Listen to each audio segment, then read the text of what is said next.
निकाह में आजकल देखिए आप मुसलमानों के निकाहों में, हालांकि निकाह कितनी प्यारी सुन्नत है, हुजूर सल्लल्लाहु ताला अलैहि वसल्लम ने इसकी बड़ी फजीलतें बयान की हैं। निकाह बड़ी प्यारी इबादत है, बड़ी प्यारी सुन्नत है, लेकिन उसके बावजूद मुसलमान इससे नाआशना हैं, जानते ही नहीं।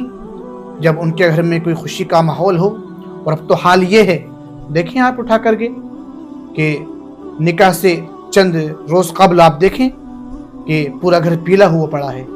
आखिर वजह क्या है और क्यों होता है ये पीला? हल्दी के नाम पर। और जो है कहते हैं जनाब कि हल्दी और पूरा घर पीले कपड़े पहनता है। उसके बाद रक्स व सुरूर, डांस की मजलिसें। उस वक्त आप लगाओ अंदाज़ा कि जब ऐसी मजलिसें सजी होंगी और निकाह इतनी प्यारी सुन्नत है, तो बताओ उसमें फरिश्ते कैसे आ जाएंगे? उसमें अल्लाह राज़ी कैसे हो सकता है? उसमें हुजूर कैसे राज़ी हो सकते हैं? हरगिज़ नहीं। फिर सोचते ये हैं, उनका अपना जहन ये होता है कि हल्दी लगाएंगे तो खूबसूरत हो जाएंगे। मैं एक बात कहूँगा, कसम खुदा की, आप हल्दी के बजाय 10 दिन आप एहतिकाफ की नीयत से मस्जिद में बैठ जाएं, फिर आप अपने चेहरे की खूबसूरती को देखें, अपने हुस्न व जमाल को देखें। ये खूबसूरती अल्लाह की दी हुई खूबसूरती है।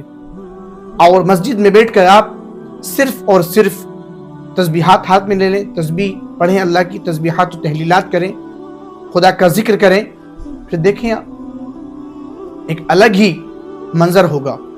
लेकिन अफसोस यहाँ ये होता है कि अगर उलमा बताएं तो वहाँ पर कुछ लोग ये समझते हैं कि जनाब इनका तो काम ही ये है। नहीं, ये जो है एक हमारी ईमान की कमज़ोरी है।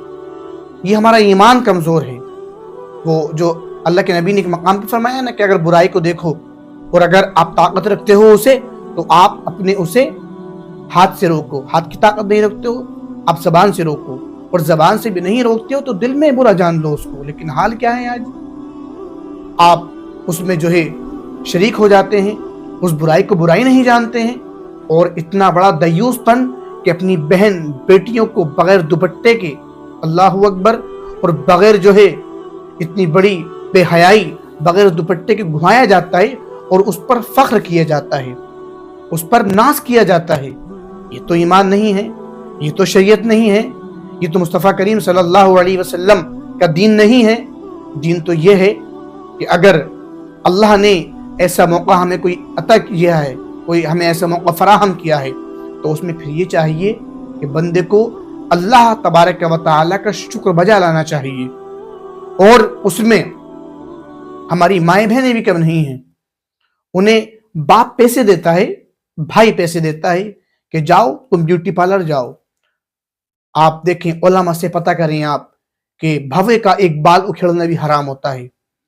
तो ये जो है रसूमात सब, कोई इसकी असल नहीं है, कुछ नहीं है।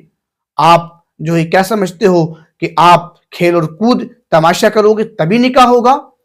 कुछ लोगों के ये माइंड सेट है, ये जहन है कि अगर ऐसा करेंगे तो हमें खुशियां लगेंगी। बल्कि घर के बड़े बूढ़े भी ये कहते हैं कि जनाब आप क्यों मना कर रहे हो, एक ही बार तो होना है।